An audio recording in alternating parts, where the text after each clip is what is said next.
राम राम मित्रांनो, तुम्हाला सर्वांना मकर संक्रांतीच्या हार्दिक शुभेच्छा. चला, आजच्या गोष्टीला सुरुवात करूया. पण त्याच्या आधी आपल्या चॅनलला सबस्क्राईब करून घ्या, कारण आपल्या चॅनलला सबस्क्रायबरची गरज आहे.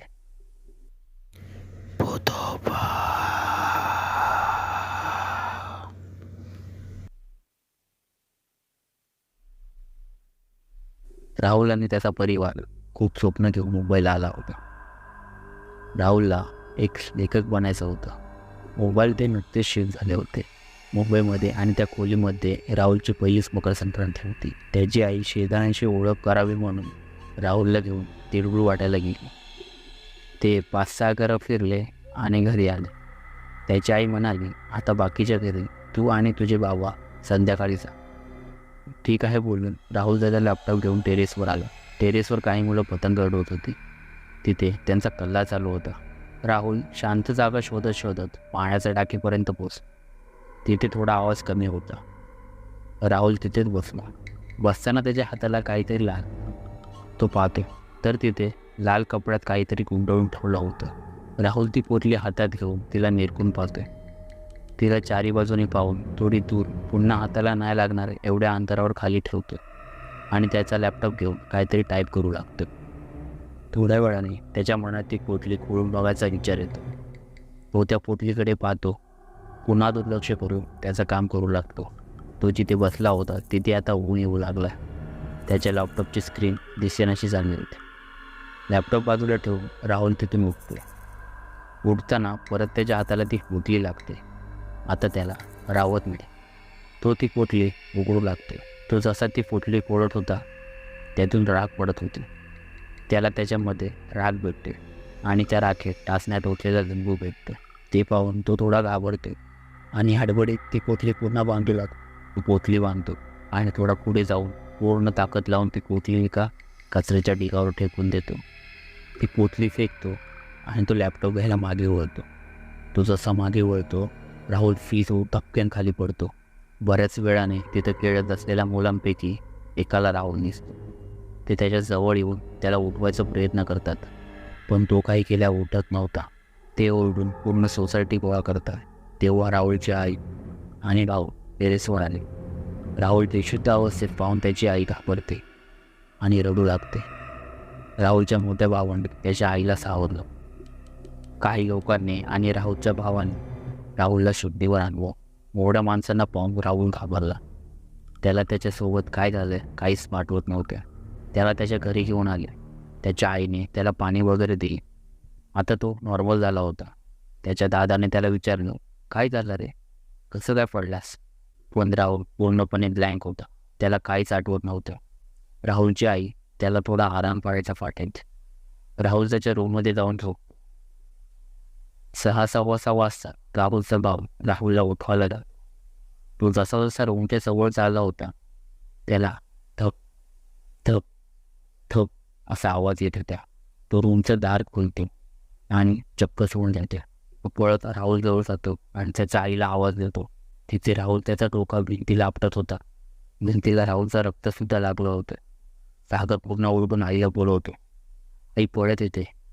सागर त्याला कसं कसं डोकं आपटण्यापासून थांबवतो, पण राहुल त्याचा डोकं आणतच होता. आई तिथे येते. त्याच्याकडे बघून हसतो आणि थोडा भोगळ्या आवाजात बोलते, जेवायला काय केलंय?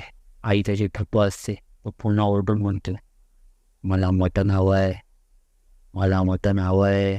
त्याची आई म्हणते, आज सण आहे बाळ, आज मटण कसं बनवणार? राहुल ओरडू लागतो, मला मटण हवं आहे, मला मटण हवं आहे, मला मटण हवं आहे. असं म्हणता म्हणता तो स्वतःचा हात चावला आणि पुन्हा त्याच्या आईकडे बघून त्याची आई घाबरून किंचाळते. त्याच्याकडे बघून सागरला मळमळू लागतो. त्याला काय करावं तसंच नव्हतं. तो राहुलला तसं करण्यापासून थांबवायला जातो, तर राहुल त्याच्या जोरात कानाखाली मारतो. 1 सेकंद सागरला करकडतो. सागर त्याच्या आईला शेजारून कोणीतरी घेऊन यायला सांगतो, कारण राहुल सागरला एकट्याला आवरत नव्हता. त्याची आई दोघा तिघांना घेऊन आली. सर्वांनी मिळून त्याला कसं बसं करून बांधून ठेवलं. तरीसुद्धा त्याच्यातल्या एकाच्या डोक्याला मार लागला. राहुलची आई रडत होती. आता पूर्ण सोसायटी गोळा झाली होती. राहुल मध्येच त्याच्या आईकडे बघून हसत होता, मध्येच ओरडत होता. त्याचा चेहरा पूर्णपणे पांढरा पडला होता. त्याचे काळे कुट्ट डोळे झाले होते आणि त्याची त्वचा एखाद्या म्हाताऱ्या माणसासारखी झाली होती. त्याच्या आईने सागरच्या बाबांना फोन लावला आणि घरात घडत असलेली सर्व प्रकार सांगितला. सोसायटीमधल्या एकाने मांत्रिकाला बोलवायचा सल्ला दिला आणि तोच व्यक्ती एका मांत्रिकाला घेऊन आला. तो मांत्रिक जेव्हा घरात प्रवेश करत होता तेव्हा पटकन दार बंद होतो. ते सर्व मिळून दार खोलायचा प्रयत्न करत होते, पण काही केल्या दार काही उघडत नव्हतं. मांत्रिकाने त्याच्या पेटीतून थोडी राख काढली आणि काहीतरी पुटपुटू लागला. मुठीतल्या दारावर फुकली तसं दार पटकन उघडलं. सागरने राहुलच्या चावलेल्या हातावर पट्टी बांधली होती. मांत्रिक त्या खोळीत आला. राहुल त्या मांत्रिकाकडे बघून बोलतो, तू माझं काहीसुद्धा करू शकत नाहीस, तू माझं काहीसुद्धा करू शकत नाहीस. राहुलचा आवाज आता एखाद्या म्हाताऱ्यासारखा येऊ लागला होता. त्यावर मांत्रिक म्हणतो, कोण आहेस तू? सांग मला, का धरलंस या मुलाला? त्यावर राहुल जोरजोरात हसू लागतो. हसू नको, मी काय विचारतोय त्याचं उत्तर दे. का धरलंस या मुलाला? मांत्रिक रागात म्हणतो. राहुल पुन्हा हसू लागतो. काय हवं आहे तुला?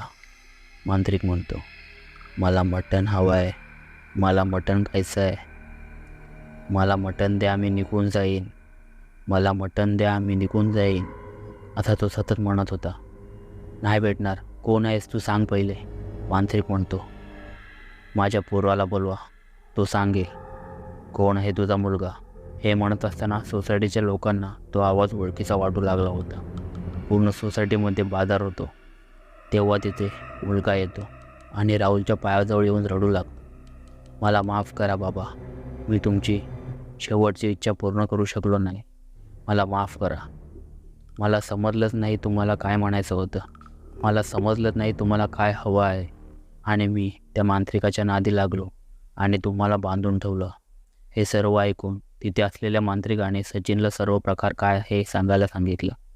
सचिन सांगू लागला, मागच्या महिन्यात रविवारी माझ्या बाबांना मटण खायचं होतं. ते मटण खायचं म्हणून मार्केटमधून मटण घेऊन येत होते, पण येतावेळी त्यांना एका ट्रकवाल्याने धडक दिली आणि त्यांचा तिथे जीव गेला. आम्ही त्यांचे सर्व विधी केले, पण त्यांची मटण खायची इच्छा काही पूर्ण करू शकलो नाही.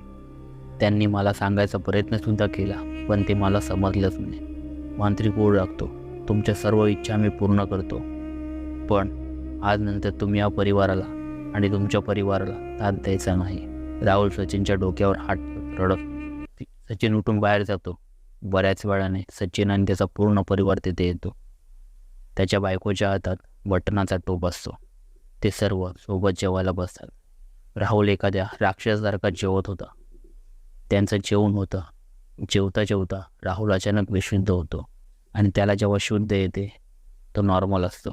जाता जाता मांत्रिक एक अंगारा देऊन जातो आणि राहुलला पाण्यात टाकून पियाला सांगतो. सर्व झाल्यावर राहुलचे बाबा तिथे पोचतात. तेव्हा त्यांना तिथे नसल्याचा खूप वाईट वाटतं.